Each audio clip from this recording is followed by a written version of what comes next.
active learning ideas that you can do with kids. The first one is called balloon hit. Once young children have mastered hitting and tapping a balloon in the air with their hand, they're ready to try it with an implement, like a pool noodle. I recommend cutting a regular size pool noodle into thirds because this is about 15 inches long and it's a perfect size for preschoolers to use to strike the balloon into the air or on the ground. It doesn't matter, they can start off by hitting the balloon on the ground, almost like golfing, and then they can advance to trying to hit the balloon in the air. Pool noodles are wonderful for this because they're soft, so if they accidentally strike and hit themselves, then it doesn't hurt. So I recommend trying to tap the pool noodle and trying to keep it in the air. Now, for older children, you can have them try to count and see how many times they can keep the balloon up in the air. So they're counting 1, 2, 3, 4, 5, 6, 7, and so on. This is a great activity for eye-hand coordination, and it's wonderful to teach that skill and many, many others. The next activity is jumping over the pool noodle. Basically, you put the pool noodle on the ground and you get close to it and you jump over it with a 2-footed takeoff and landing. When you jump forward with 2 feet, you're jumping up and over, and that's a lot more difficult than just jumping with 1 foot leading. So I challenge you to put the pool noodle down and jump with 2 feet, and land on 2 feet.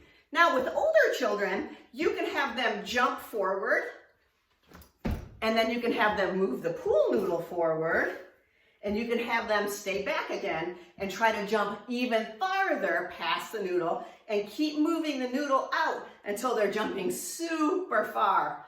And that's just for older children. For younger children, just regular old jumping with 2 feet.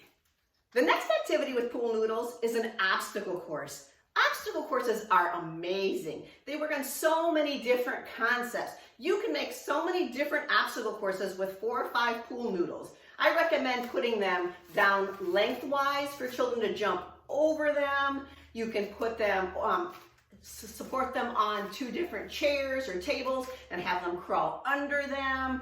Also, you can take a pool noodle and cut it down the middle like that, and have them walk on it like it's a balance beam. So you're working on balance in addition to working on those concepts of over and under and between. And those directional movement concepts are so important to actually move in order to learn those. Those are prepositions that children are going to need to know, but it's really hard to learn them without actually moving and experiencing them.